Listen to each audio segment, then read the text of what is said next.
aucun talent. Monsieur le maire, messieurs les adjoints et conseillers au maire, monsieur le président du comité régional Centre Val-de-Loire, de la FF Plume, qui, comme tous les ans, brille par son absence. Chers amis et camarades, mesdames, messieurs, merci à vous d'avoir fait tant de chemin pour un retour vers le passé. Merci à vous toutes et tous pour votre volonté et votre engagement à toute épreuve, même en pleine flambée des prix des carburants. Merci à vous d'être venus de Bretagne, d'Isère, du Vaucluse, de Moselle, du Gers, du Puy-de-Dôme, des Pyrénées-Orientales et de Blois, de Charente-Maritime, de Normandie, d'Alsace, et sans oublier les Suisses, les Wallons et les Flamands, venus de Belgique par la route ou par les airs. Et la Haute-Savoie aussi. Peut-être. Je remercie Payot d'avoir assuré la hotline SOS dépannage et à Louis-Marie, notre directeur des vols, pour la météo en route. Je salue également et je remercie les pilotes navigateurs expérimentés d'avoir instauré une collaboration entre les équipages venant de tous les points cardinaux du pays pour avoir mutualisé les cheminements afin que tout le monde arrive sain et sauf à Sainte-Thorette hier soir. Ces initiatives sont la manifestation la plus pure de ce que peut être la solidarité aéronautique. Je suis par ailleurs heureux de constater que tous les terrains du département y sont présentés et que leurs pilotes nous viennent de plus en plus nombreux dans les événements que notre association organise. Je tiens aussi à remercier la commune de Sainte-Thorette pour son soutien matériel ainsi que le comité régional Centre Val-de-Loire de la Fédération pour son soutien financier et médiatique. Je remercie aussi la presse aéronautique, à savoir UL Mag, ULM Info avec la présence de Solène Bergevin, Aviation et Pilote, Easy2Fly, Aérobuzz, AéroVFR, Actu Aéro avec la présence de Vincent qui nous a fait des photos aujourd'hui, et enfin AéroWeb.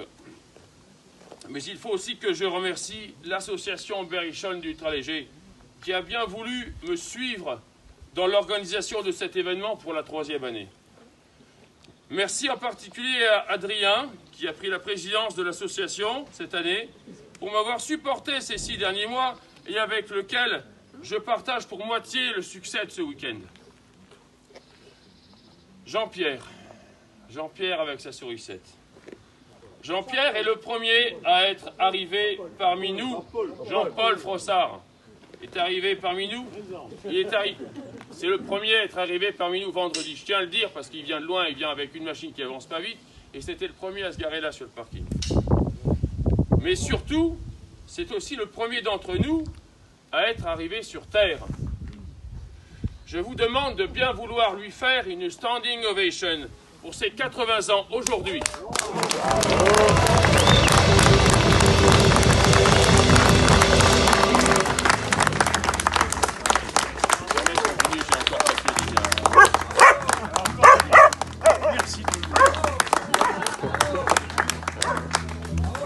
Un grand merci à Jean-Christophe Gibert pour l'impression gracieuse des autocollants.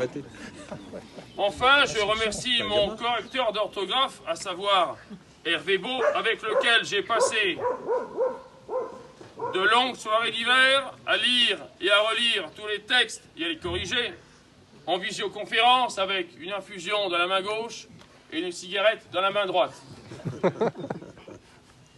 J'ai une pensée particulière pour Charles Bertin qui s'est inscrit le 12 mars de cette année et qui s'est tué en ULM le 26 mars de l'année. Quand on est pilote d'ULM, mourir en vol, c'est finalement pas très original et ça nous rappelle à tous qu'il faut faire attention.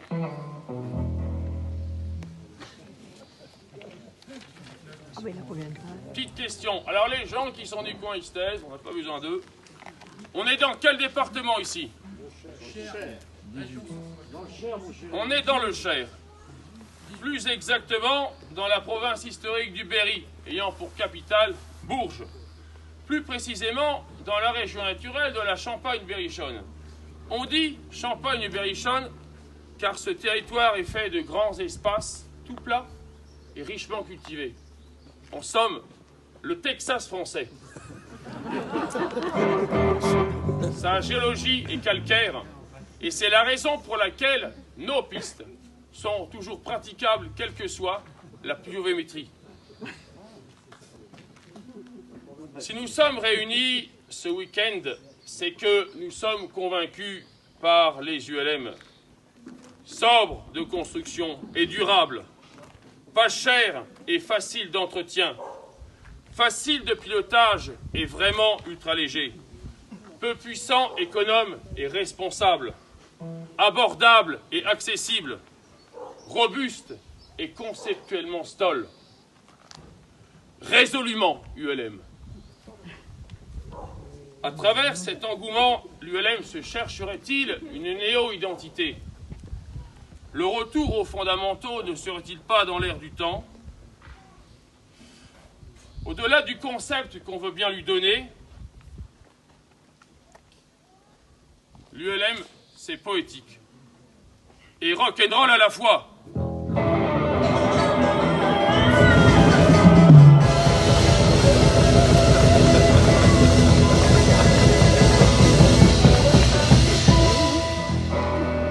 Les multiaxes anciens sont de drôles de machines. Et leur look de fer à repasser n'ont d'égal que leur performance d'aérofrein volant. Et au-delà de toute apparence, le plaisir que l'on en tire sera toujours invisible pour les yeux. Demain matin, pour les pilotes, je vous invite à participer au briefing pour les retours vers le futur. Comme toutes les bonnes choses prennent un jour une fin, je quitte la direction de Rétromultiax, fruit de mon travail et aussi d'un très ancien projet que j'ai pu mettre en œuvre en arrivant à Sainte-Thérèse il y a 5 ans. Je garderai ce modeste t-shirt. À chaque fois que je m'en revêtirai, il me fera voyager. Il me fera voyager, mais dans le temps et à bord de ma propre histoire, en me faisant aussi souvenir de vous. Marty, on va être en retard. Je souhaite aux futurs organisateurs beaucoup de plaisir, car il y en a, et de succès, car il en faut, pour les éditions à venir. Je paye ma bière avec vous tous ce soir pour mon départ programmé de Sainte-Thérèse et aussi pour vous dire au revoir et pour vous dire merci. Merci à toi. Non.